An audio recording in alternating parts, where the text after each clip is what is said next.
Assalamualaikum dan salam sejahtera. Bersua sekali lagi dalam kalender jenayah edisi 19 Januari 2013. Tindakan puluhan wanita warga asing GRO untuk melarikan diri gagal selepas sebuah pusat hiburan di dataran Mentari Petaling Jaya diserbu anggota polis bahagian Kongsi Gelap Maksiat dan Perjudian D7 Bukit Aman ketika kesemua mereka sedang leka melayan pelanggan masing-masing.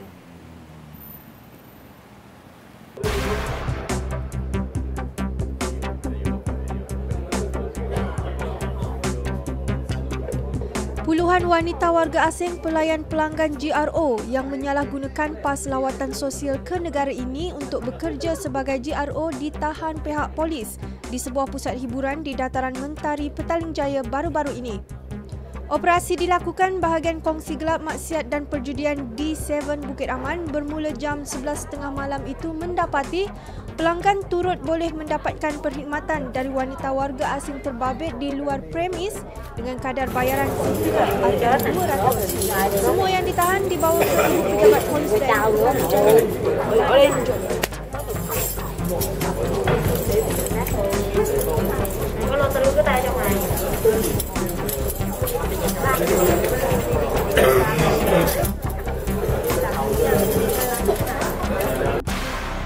Tidak serik apabila sebuah stor yang dipercayai menjalankan pemindahan gas petroleum cecair tanpa lesen terus beroperasi walaupun pernah diserbu 4 tahun lalu dalam kejadian berhampiran stesen komuter segambut baru-baru ini.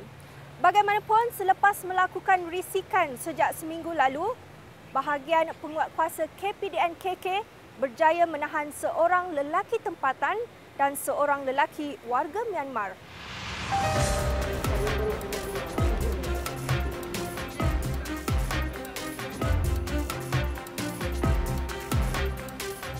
Pemilik sebuah stor yang dipercayai menjalankan kegiatan pemindahan gas petroleum cecair atau LPG tanpa lesen yang diserbu kira-kira 4 tahun lalu didapati masih beroperasi di lokasi sama. Bukan itu saja, pemilik stor yang terletak berhampiran stesen komuter segambut itu juga sudah diberikan notis untuk merobohkan premis berkenaan daripada pihak Keretapi Tanah Melayu yang dipercayai pemilik tanah berkenaan pada Ogos tahun lalu namun tidak diendahkan. Dalam serbuan kira-kira jam 4.30 petang, seorang lelaki tempatan berusia 37 tahun dan rakannya warga Myanmar berusia 28 tahun ditahan ketika sedang memindahkan gas domestik bersubsidi ke dalam tong gas industri. Pengarah penguatkuasa KPDN Selangor, Osman Nawang berkata pihaknya melakukan risikan sejak 2 minggu lalu bagi mengesan pergerakan sindiket berkenaan dan pihaknya percaya kedua-dua lelaki yang ditahan itu hanyalah pekerja. Tindakan seorang lelaki yang cuba membuang janin teman wanitanya gagal selepas ditahan anggota pasukan gerakan AM PGA yang melakukan pemeriksaan sekatan jalan berhampiran Pangsapuri, Kayangan, Petaling Jaya baru-baru ini. Dalam kejadian jam 12.30 hari itu, anggota berkenaan menahan sebuah kereta yang dinaiki dua lelaki selepas dilihat dalam keadaan mencurigakan.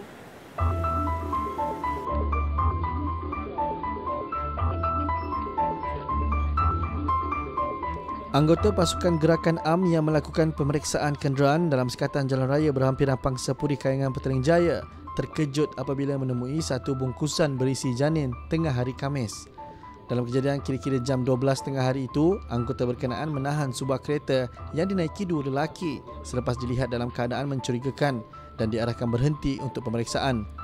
Ketua Polis Daerah Petaling Jaya ACPR Junaidi Muhammad berkata janin itu ditemui dalam keadaan berbalut dengan tuala kecil dipercayai untuk dibuang atau ditanam. Siasatan awal mendapati janin itu milik teman wanita kepada pemandu kereta terbabit yang mengalami keguguran. Kes berkenaan disiasat mengikut Seksyen 318 Kanun Keseksaan kerana kesalahan menyembunyikan kelahiran.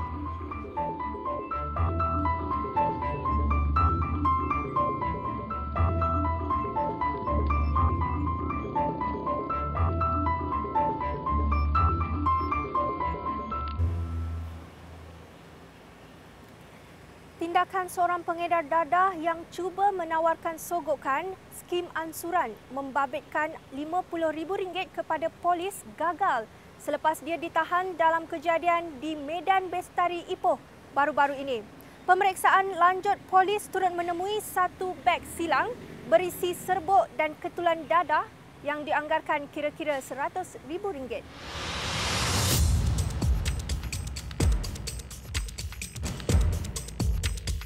Seorang pengedar dadah yang dicekup dalam satu operasi cuba menawarkan sogokan kepada sepasukan anggota polis bagi mengelak dia ditahan. Suspek berusia 24 tahun itu dikatakan cuba merasuah sepasukan anggota polis membabitkan wang tunai berjumlah RM50,000. Bagaimanapun rayuan itu tidak menjejaskan integriti anggota polis berkenaan apabila memberkas suspek. Dalam kejadian jam 3 petang 9 Januari lalu, suspek berasal dari Walacott itu dicekup sepasukan polis dari Jabatan Narkotik Bukit Aman dan Negeri ketika menaiki sebuah kereta di hadapan sebuah premis makanan di Jalan Medan Ipoh, Medan Bistari.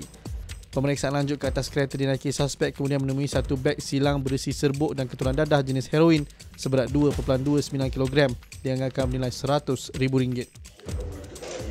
Semasa membuat tangkapan, lelaki tangkapan ini telah offer menawarkan kepada pegawai sebanyak RM50,000 supaya jangan menangkap dia.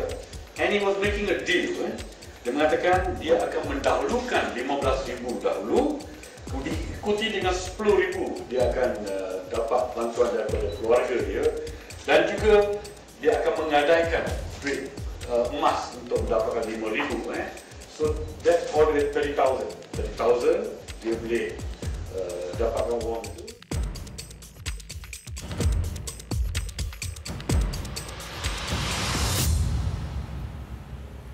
Seorang lelaki cedera di muka, tangan dan bahagian belakang badan akibat ditetak menggunakan parang oleh bapa saudaranya yang berusia lingkungan 40 tahun dalam kejadian di Petaling Jaya baru-baru ini. Bapa saudaranya itu berang dengan tindakan mangsa yang cuba menegur sikap panas baran lelaki terbabit. Angkatlah, angkat lari, start motor, lepas tu dia tarik lagi saya ni, dia tolak kaki saya, patah, jadi saya terjatuh, bila badan saya terkena ni. Dia libas guna belakang parang. Akibat menegur sikap panas baran bapa saudaranya, seorang lelaki cedera ditetak menggunakan parang dalam kejadian di Kampung Kayu Ara Sabtu lalu. Mangsa ditetak di tangan kanan, muka dan belakang badan oleh suspek yang tidak berpuas hati selepas mendakwa mangsa cuba mencampuri urusan rumah tangganya. Menurut mangsa, serangan tanpa balas kesian itu berlaku selepas isteri bapa saudara menghubunginya, menangis dan merayu meminta bantuan kerana tidak tahan dimarahi suami berikutan dia tersalah membeli ubat. Sambil dengar lagu lah, kan. Lagu mula kita orang cakap-cakap biasa apa semua. Lepas tu saya cakap lah, kenapa kan pakcik kan buat ini macam ni kan. Kau siapa? Kau nak ajar aku? Kau abang aku ke? Bapak aku ke? Kau tahu umur kau apa kan? Dia memang, yelah saya tahulah umur dia tua 40 lebih lah kan. Tapi kalau orang tua dia sebagai pakcik, kalau dia buat silap, tak salah saya nak tegur dia kan. Saya bukan nak masuk campur rumah tangga dia. Habis isteri dia dah call saya merayu-rayu kan, nangis-nangis. Saya dah jadi trouble, jadi bela kan. Nak datang, kita nak datang, serba salah pula saya dibuatnya. Saya datang lah nak tegur dia je lah. Lepas tu sambil tu kan, kau datang rumah aku apa? Kau jangan datang sini, kau balik. Okey lah, saya balik lah kan. Lepas tu dia masih baran lagi kan. Oh, kau nak tunjuk hero dengan aku kan? Saya tak tahulah. Dia sambil dia bising-bising, dia pergi dapur kan. Saya pergilah kat luar, duduk kat depan pintu sambil pasang stokin. Dia suruh dia balik, saya balik je lah kan. Pasang stokin, dia pergi kat depan, pergi kat belakang. So, dia datang serbu saya. Ni kau nak tunjuk hero dengan aku kan? So, bergelut dengan saya kan. So, saya pegang parang sini. Dia satu tangan sini, kat sini dia, saya pegang sini kan. Satu saya pegang parang je ni, nak tangan saya sambil nak dekat nak selak jari dia, tapi tak dapat, dia kuat sangat kan. Dah ni tangan saya dah sakit dah ni dah. Pegang parang macam parang macam ni lah, bentuk sikit lah besar kan. Dah sakit dah tangan. Bila dah dekat je ni, aduh Allah, cepat. Saya lepas je ni, parang tu terkena melekat je ni kan.